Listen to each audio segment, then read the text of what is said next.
Welcome back, everybody. Jaysin Static with another episode of the interview series. I am Jaysin Static. You, sir, are Dallas Taylor. How long have you been in the wrestling industry, Dallas? 3-4 years, not very long. All right, 3-4 years. So you're still kind of fairly new to the game. I'm pretty new. All right, man. You know this deal. I've got 2 questions for you. Are you ready for the first one? I guess I am. All right, man. Which comic book character do you think deserves a well-made movie adaptation? And I'm talking about like well-made, not crappy made, like well-made that hasn't had a movie yet. Oh my God. Brother, I think you're asking the wrong person that question. I have never read a comic book in my life. Really? Okay. I mean, I like superhero movies. Yeah. The Dark Knight is one of my favorite movies. Okay. So I'm into that. Tell me to name any character that hasn't had a movie made about them. I cannot do that. Okay. Well, what about somebody that has had a movie, but maybe the movie wasn't very good? If you're one of the guys that does watch it, but you don't really follow it, everybody has a movie that they're like, that movie was kind of ass. I'd like to say Black Adam, but I haven't even seen it. Black Adam? Everybody just loves to shit on it. I watched it. Actually, I watched it a couple of months back. It wasn't a bad movie. It just wasn't great. Okay. Yeah, I don't know, man. I can talk to you about movies I love. The Tobey Maguire Spider-Mans. Okay. Great. Yeah. Everybody likes to, talk down on the third one. I got to see the third one in theaters when I was a little kid. So it's different for me. I loved it. I still do enjoy it. What is it about the Tobey Maguire Spider-Man that you liked? I don't know. I mean, I think a lot of it's probably nostalgia. Right. Just like being a kid and going to the movie theaters and seeing him. But I don't know. I guess I don't know if there's something about Tobey Maguire that resonates with me. I think it fits. I think he for me, I'm a Tobey Maguire person too. Mm-hmm. What I think it was is I think he fit the look of not only Peter Parker, because Peter Parker's kind of like a nerdy type character. Mm-hmm. He fit that quirky, nerdy, goofy kind of Spider-Man mentality, but then he also worked and looked good in the Spider-Man costume. Mm-hmm. And I think that's what it was. And on top of it being nostalgia, being one of the first ones in the big, grand scheme of comic book movies and stuff like that. Yeah. Spider-Man 2 with Doc Ock. Right. It doesn't get better than that. Okay. It doesn't. All right, man. I'm going to let you pass on not answering. But I have to pass. Next, I got another question for you, but maybe on an upcoming episode, we'll get you back. And I got a perfect question that I want to ask you. Okay. And maybe before that, I'll do some reading. Do some research. That's the whole purpose of these. Dallas, question number 2. Are you ready? I'm ready. I think this one's going to be a lot better than the last one, since you didn't know what anything was. Okay. But I think you'll understand this one, and you'll know what to say about this one. So you ready? Yep.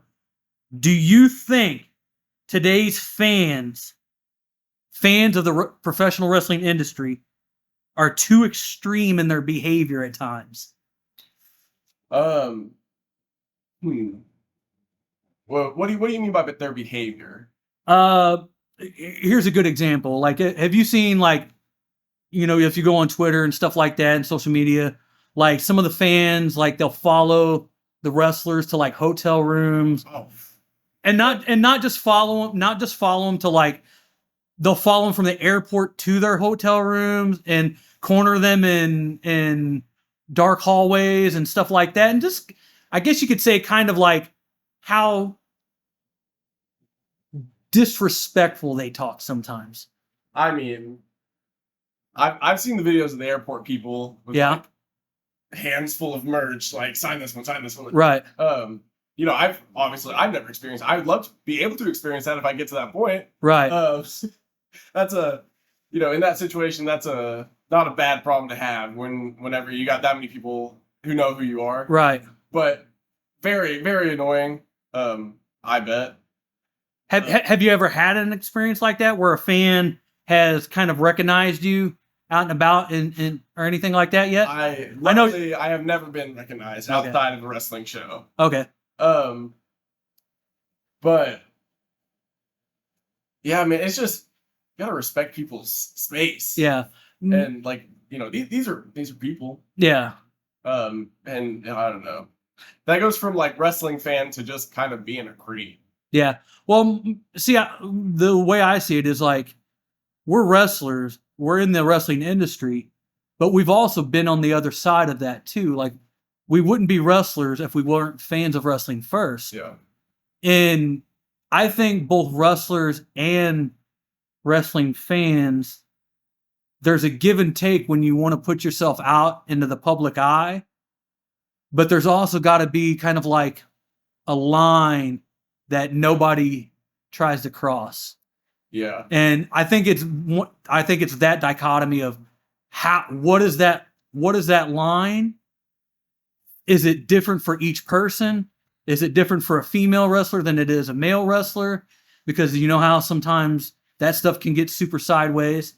What is that line, and how do we set a line like that for professional wrestling fans? Or can we even do that, seeing that we are in the public eye? I guess I'll start that off with, I am a wrestling fan first and foremost before I'm a wrestler. Right. And I could confidently say I have never followed anybody to a hotel. Yeah. I don't think that's a difficult line to mark in the sand. Yeah. You just don't be a weirdo, dude. Yeah. I mean, like, I don't think we should have to explicitly say like, oh, well, it's fine if you come up to me and like, you don't want to take a picture or say hi or whatever. Cause that's, that's normal. Yeah. Just, let's keep it at that. Not have, you following me into my hotel room. Right. For me personally, I think that would be the line is I'll give a pass to the people that show up to like airports and stuff like that. I'll give a pass on that one.